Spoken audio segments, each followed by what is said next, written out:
this is such a nice but straightforward poem. So we're going to get through this pretty quickly. And basically, to give you the sort of thematic overview, this poem is exploring this idea of culture and identity, specifically the ways in which you can lose your original culture when you're living in a different culture. So it's very much exploring the immigrant experience in that way. The poem is called Search for My Tongue, and that tongue is an extended metaphor, yes, for language, but that language has so much more meaning to it than just the words that we speak, and in fact actually embodies the culture that the speaker of the poem was raised in. And the speaker of our poem is writing, we don't know who they are specifically, beyond the fact that they're someone who is, you know, living in a different culture and struggling with the loss of their original culture. We don't know anything beyond that. But they frame the poem as a conversation to someone who doesn't have this experience, someone who doesn't understand what it's like to have an original culture and then feel like you're losing that to the new culture that you are living in.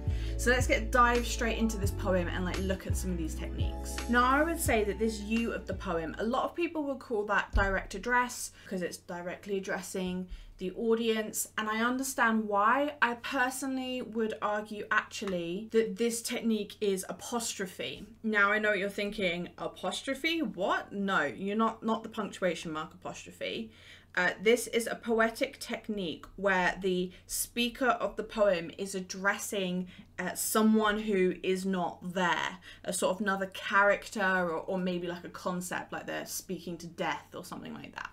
And the reason I say that it's apostrophe is because the way that it's phrased, you ask me what I mean. So as if the speaker of the poem has been posed a question, and then this is their response. I think it's really important that the beginning of the very sort of opening of the poem focuses in on a question answer sense of style, because what it does is immediately foreground that this speaker, the immigrant experience, is not widely understood, and therefore it foregrounds the poet's purpose being to educate or highlight that experience to us as the reader, so that we better understand, even if we are monocultural, we understand what it is like for people who have multiple cultures, multiple languages. And she has this metaphor that I was saying about before that's extended throughout the poem of I have lost my tongue. There are two ways to look at this. First is as an idiom. An idiom is like a classic phrase or saying. And in this case, when you've lost your tongue, the idiom means that you don't know what to say, you're silent. On the other hand, it can also be a metaphor where tongue is a metaphor for the language that you speak, and then so losing your tongue is losing the language that you spoke.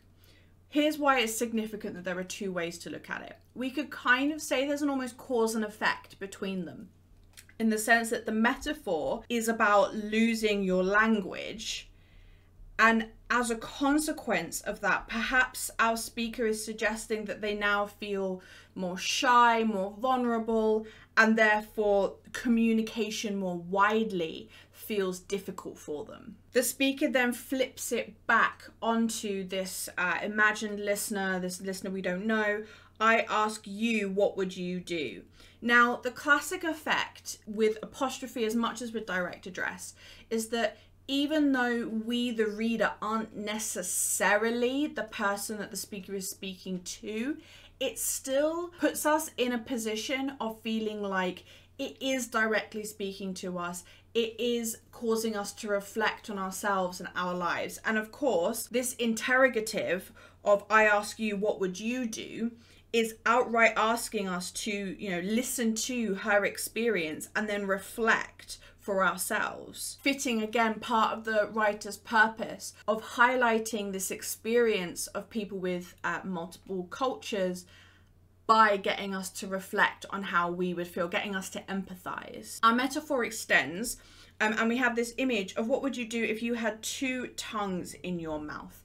Again, tongue is representing language, so two tongues in the mouth is, having more than one language. But But I think what's key about this imagery is that it sounds very uncomfortable, and it reflects the discomfort our immigrant feels, as if things don't quite feel natural, things don't feel like they're quite fitting together. Perhaps it's a bit overwhelming and too much, just as having two tongues in your mouth would be. She calls one of the languages the mother tongue. Now again, this is a classic phrase we use all the time in the English language, meaning the language that you were raised speaking. That being said, I think Sujata Bhatt is taking advantage of why we call it the mother tongue, and those connotations in mother of something that's nurturing, of something that there's a great close relationship and history there. And so by using that phrase mother tongue that is very commonly used, we are reminded of how significant and important a first language can be to a person. That then of course is flipped with the fact that the other language is referred to as the foreign tongue, with that juxtaposition in the closeness and intimacy connoted by mother contrasting with the distance connoted by foreign. And so we see that there's a real sadness in losing the one that you are close to, but also at the same time not being able to get closer to the one you don't know. So what it feels like when we're presented with these two scenarios, what it feels like is it's a lose-lose situation for our speaker. And that lose-lose situation continues to be built in the next lines. You could not use them both together even if you thought that way. So I think that's a reference to the fact that people who are bilingual, when they're dreaming or they're thinking, can often sort of go back and forth between the two languages. They can say, think one thing in French and then another thing in English, and maybe the languages mingle together, so even one sentence could have multiple languages within it. And they can handle that fine in their minds because they know both languages. But when they're speaking to others, it's probably quite rare that they have someone they can speak to who also can do that. And therefore, when they speak out loud, they have to commit to one of the two languages, because most other people that they're around don't know both and therefore can't do that sort of mix of the two. What I've just said there is just a sort of explanation of what the poet is saying, but in terms of the crafting that's going on, I would pick up on, first of all, the pattern of negative language, right? So we've had lost said twice, not know the other, not use them both. This pattern of negative language, of limitation, of loss, really makes the situation feel almost quite hopeless. And so our speaker is really trying to show how difficult their situation is. And that keeps going with our next lot of imagery. If you lived in a place you had to speak a foreign tongue, your mother tongue would rot, and die in your mouth. So just as with the two tongues in your mouth, the goal of the rot and die in your mouth is designed to just be grotesque.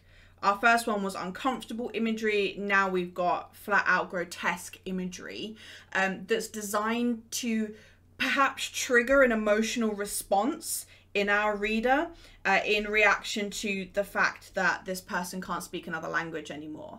It's, if you think about it, telling someone, oh, I've lost my original language, someone who doesn't know what that's like might be like, okay, cool, sorry about that, and feel nothing. But when you talk about your tongue rotting and dying in your mouth, that suddenly that image is so powerful and visceral in how unpleasant and uncomfortable and sad it is.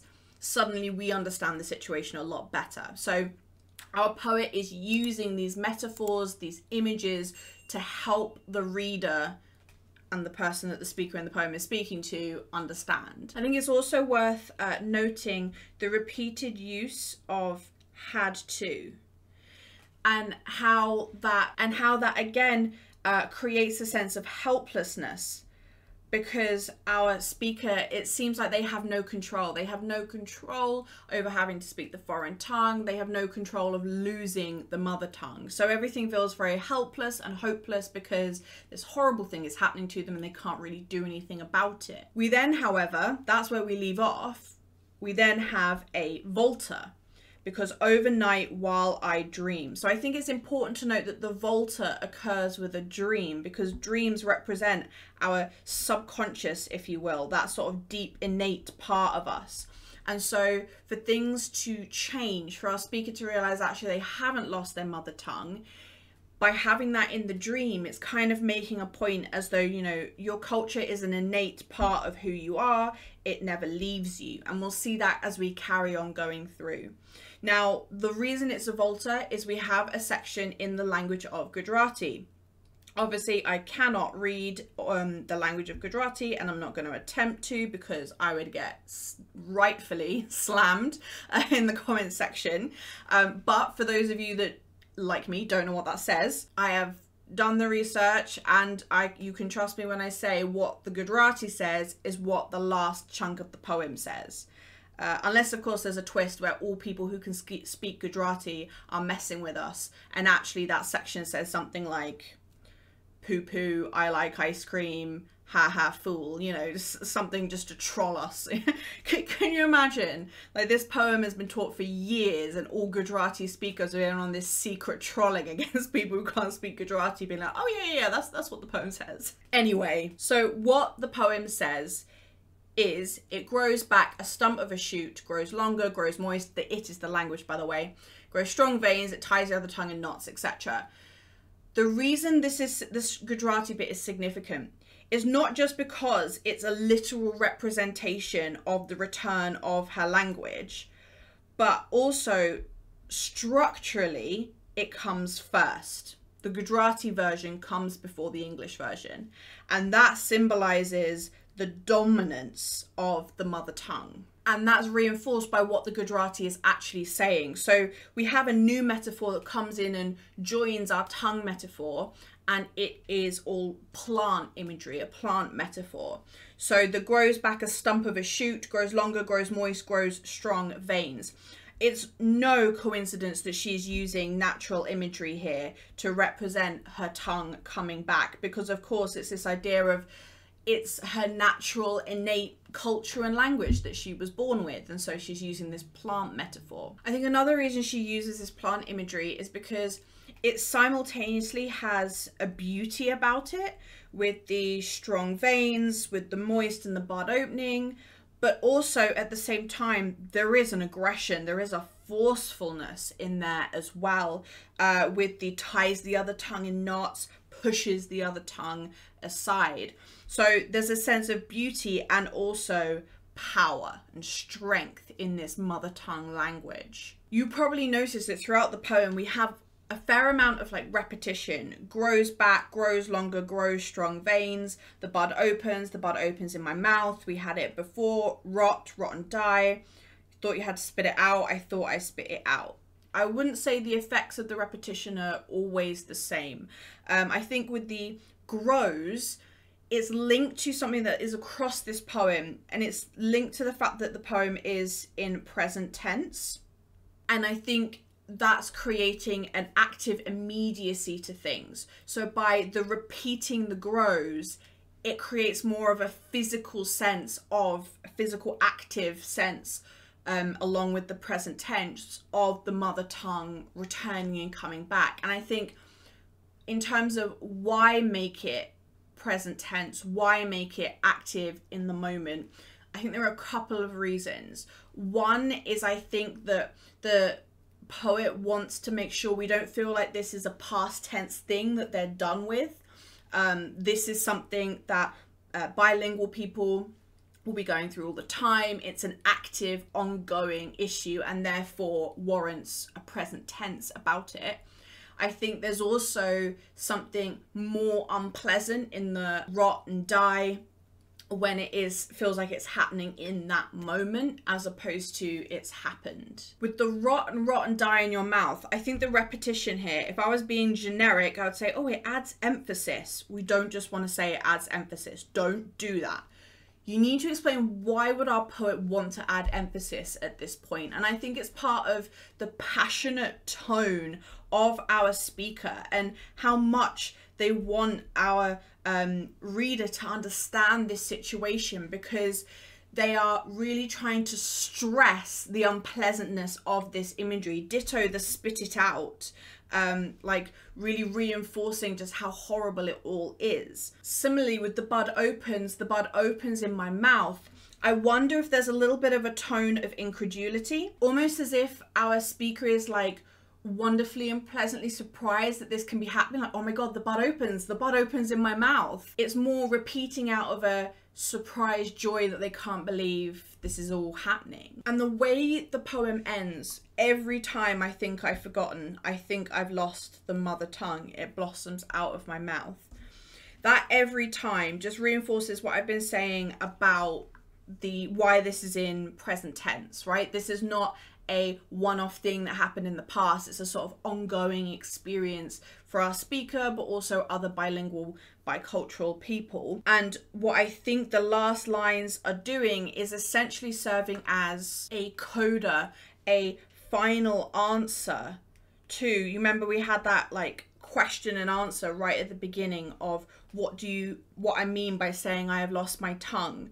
We get a sort of final answer to the question, which is more balanced than in the beginning. So in the beginning, it's, you know, I've lost my tongue, here's what that means, it's so horrible. And then the addition is, I think I've lost my tongue, but actually I haven't, it blossoms out of my mouth. So this last sentence of the poem really summarizes the point that the entire poem is making. And if we look at that last bit of the plant metaphor of it blossoming out of her mouth, the blossom is like what I was saying before about the beauty of that language and how natural it is that it comes out from her.